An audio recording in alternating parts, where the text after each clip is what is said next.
Gaz here with Gianni D'Alerta. You got it. I got it right the first time. Thanks, man. You're a man in high demand these days, so I appreciate you coming by and doing this for me. This could be Matrix Part 4. Overall, I'm very curious about blockchain technology, cryptocurrency. You're the voice, right? You're the authority down here. I'm gonna throw it out there. I'll give South Florida. I'll give you the three. I try. I know you are. So I'm just really more from an informative standpoint too.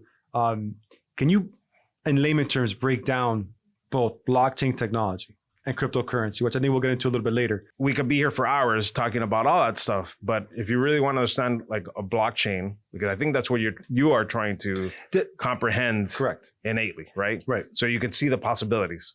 Right. I think that the first step for anybody is to digest that information, digest it to be able to articulate it in your own terms, right? That's kind of the biggest issue. And a lot of people talk about it, but not everybody explains it well because of the high level of... It's difficult. I'll have difficulty explaining it to you right now. I feel like a little bit more adept, and I have like two examples that I use to kind of help people kind of figure it out. Once you kind of figure it out, you start seeing the possibilities. And that's the most exciting part, right? That's the part that when we get into, I use the word rabbit hole, we got into a couple of them already. Yeah. And it's in the mind keeps kind of working. It almost seems like a movie. And the aspect of insurance, what are the possibilities with blockchain and insurance? But if you don't understand what a blockchain, how it works, even the most basic, you don't have to understand how mining works and all that. There's some things that you just kind of have to leave to faith, or that the mass already kind of confirming that it works. Like we were talking about, like you don't have to tell that, somebody doesn't have to tell you how that car works. You know that if you get in there and you put the key in, it's going to go, right? Like it's going to work. Like if we had this conversation 3 or 4 years ago, I'd have to talk about mining. I'd have to talk about like a lot of other intricacies, which is interesting, but it's not really relative to you per se right now at this point. Like how to utilize this technology for you. Well, you say about the technology, because I think sometimes, and I'll speak on behalf of a lot of people that I've recently started talking to more, everything they can't separate both the cryptocurrency and then the technology itself and the possibilities. Well, they kind of put it into everyone talks everything's about cryptocurrency. Everything's Bitcoin. Everything's Bitcoin. Correct. And the focus is there, not on the other stuff. Yeah, and there's two different aspects: is the cryptocurrency, the asset, right, and then the blockchain technology. They have to be together. You can't decouple them. You can't remove one from the other. But there are two like individual things that you really have to understand. And again, I just want to say, Bitcoin or the dollar doesn't know its value. And when you kind of like realize that, and that's kind of like a lesson that I learned, it doesn't know that it's a dollar. It doesn't know that it's $50,000. It doesn't know what it is. It's just a technology. It's just a concept, of why this has value. Why does this mug cost $15?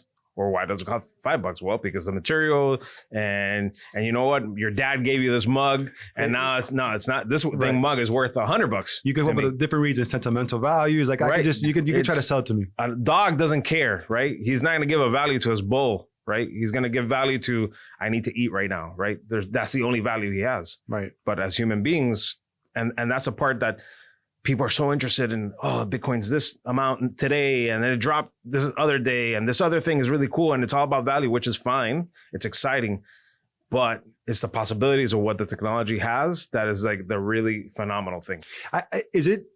Would it be fair to say that the blockchain and this whole process, it's almost like the internet, but with currency or with value?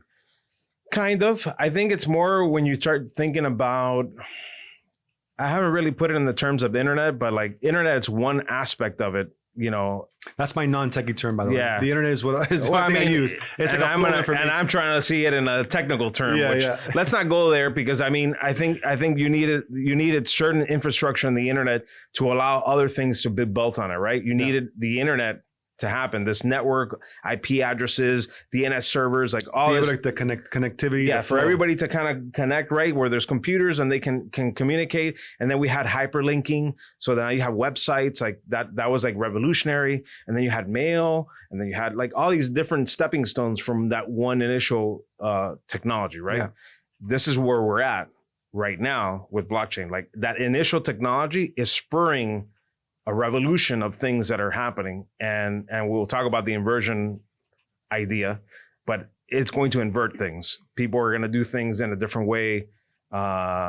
It may be seamless. You may not even realize that you're doing it. But you brought that up, and let's talk about it because it's. But let's not go there yet. Let me explain to you the blockchain thing. Okay. Because you need to really grasp it, and I'll give you 2 examples that I think are good. There's one that they call the Byzantine generals dilemma, or I forget the actual terminology, but if you look it up, Byzantine generals, it's a cryptographic thing to kind of explain some an aspect of how this would work, right? So you have like a fortified city, right? And there's a bunch of generals on all the different walls kind of surrounding it, right? Sure. And the enemy's in the middle and they want to ransack it. Now they all have their own reason, right? We can think like in Spain, like they're all family, but at the end of the day, if they could really take you out while they're trying to help, they'll take you out so that they can increase their own thing. So you can't really trust what's happening, right? So if I'm a general and you're the other side, right? And I need to send you a message through the thing, you can have a spy there that takes the message. The message can be rewritten. Somebody can hold the message back and do something, right? Because we have to attack at the same time. And for us to attack at the same time, we all have to have the same orders when to attack. But if I have to send you a message to this black hole of who knows what, somebody can take that message and change it. And now it's the wild card. Yeah, I'm going to go in there and I'm going to be taken out by the enemy, or our ally is not really the ally, right? So the way that it works is that everybody has to have the information all at once, right? And before you accept my information, he's going to check with the other generals to know, did Gianni really say to go at 11 o'clock to go sack the city? Or I don't know, you and I are not that great friends, but okay, yeah, you have in the records that he said 11 and you have it on the record. Okay, so 2 confirmations. You guys say it's 11, then I'm going to go at 11, right?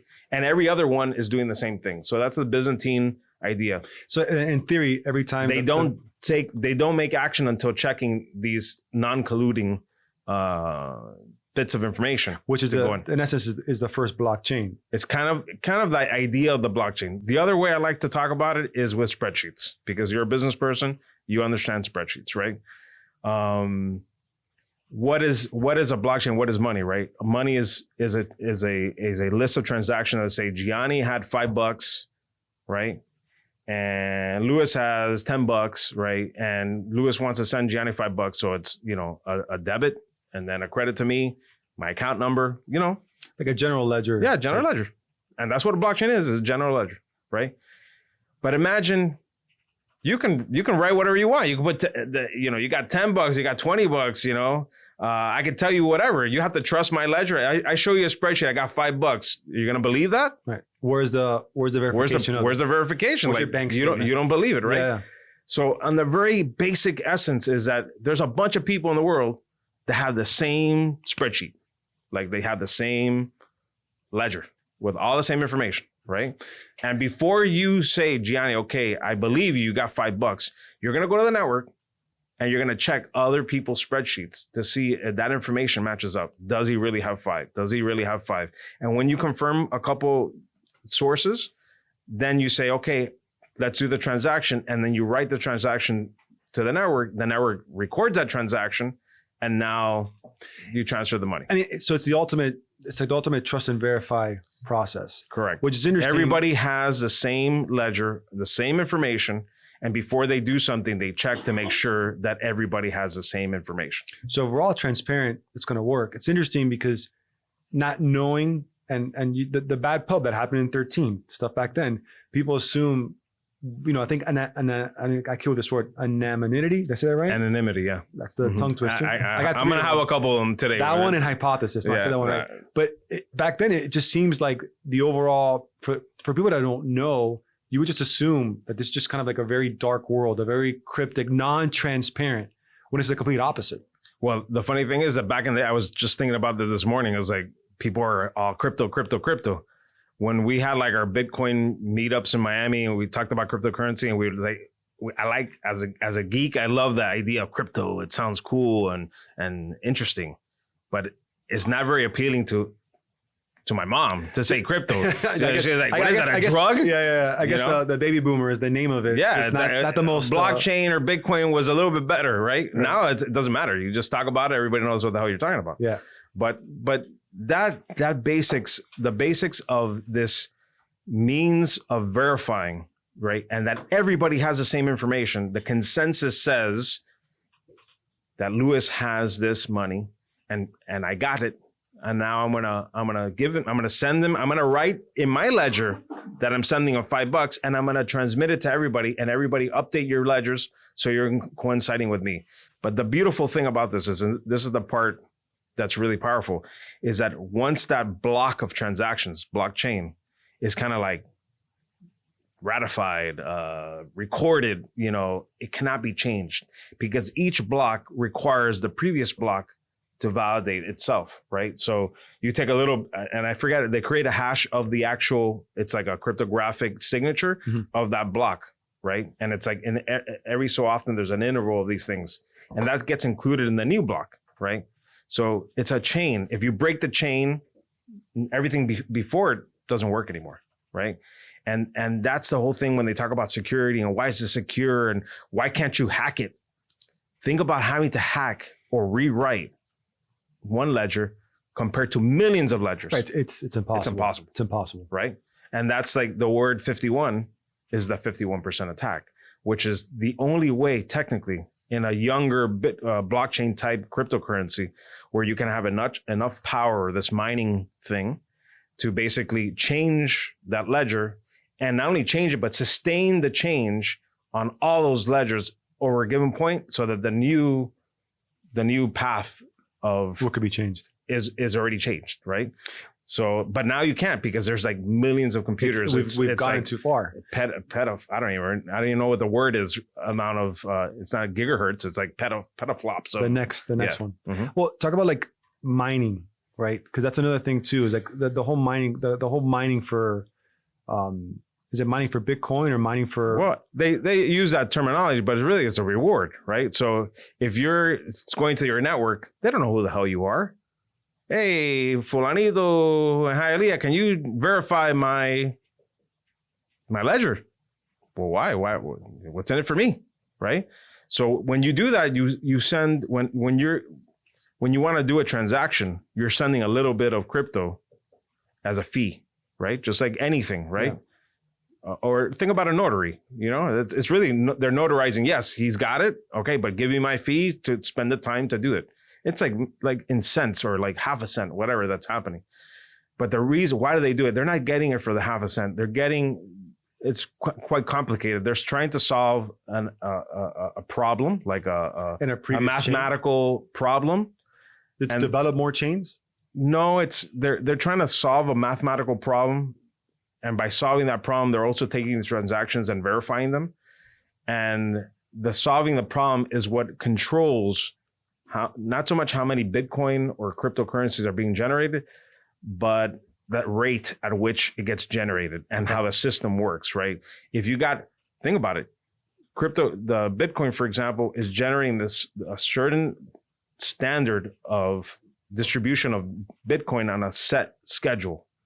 There's no human being like a government that's saying, I'm gonna create new Bitcoin. There's going to be a limited amount. Well, there's a finite amount, which is 21 million Bitcoin, which is actually less because there's been loss and things like that.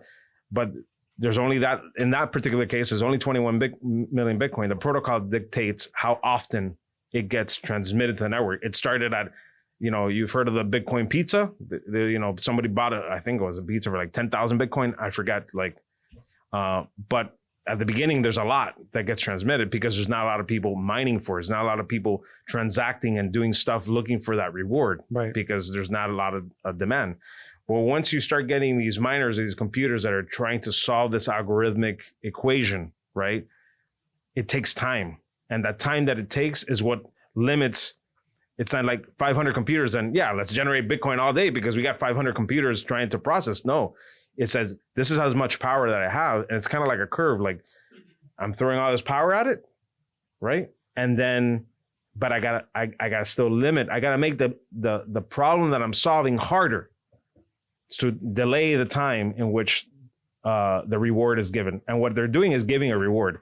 You're giving my time. I'm giving you my computer, my GPU, my CPU, my mining equipment to process these orders, to do verification for the hopes that you're going to get a Bitcoin as a reward, right? And every so often there's a halving that less supply of the Bitcoin is released. So it keeps on halving. Halving, that's a word. That's a word. Halving every so often, right? And a set schedule, which you can look all this up, which reduces the amount of supply that's being generated, which then the demand is still there. Right. And that supply, like there's a lot of economical theory and all that. And I'm not an economist. Like I don't know anything about this, but I started getting the fundamentals of it, and from your curiosity, from the curiosity, the technology, and the aspect of the exchange, and like, why is this not working? Like, there's a monetary thing, there's a technology thing, and to be honest with you, I'm very thankful because it kind of removed the wool over my eyes. Like, if we start talking about insurance, there's a lot of concept now that I would understand from not. I would have been a designer or a creative. I wouldn't have understood these concepts of whatnot. And for anybody that's listening, the way that I'm describing it is I'm trying really hard to make it simple. Sure. To make it for us today, but to be able to digest it. It's a challenge, right? So I urge everybody to go deeper if you want to learn about mining and how that works and why is the rewards being generated and how often they're being generated and what's that cryptographic algorithm that they're trying to solve, this mathematical problem. Why is it there? Like those are all rabbit holes to go down, right? But ultimately, if you're going to be a miner, which is a little bit too late right now, for some things you can, it's still interesting to think, but I'm more interested in what's the utility for someone like you, for me, right? What does that technology provide? To which is going to continue to evolve in the quote business world, right? I mean, when we start talking about it and digesting it, the opportunities, your head starts spinning, right? Like I said, we talked about almost passed out the other day when we started talking about insurance. But anything that pops out, like the whole trust and verify, just seems like it's if people get over that hump, that's going to disrupt so many businesses, right? Like there's so many middle. It's like we consider it as a middle people the best term, or middle people, intermediaries, middle people. But just being able to kind of trust and verify so much of us as a society, right? Once you kind of clear that up, it becomes. Well, let's talk in some practical terms of things that started popping up that was just like, wow, like. What's the possibility here, right?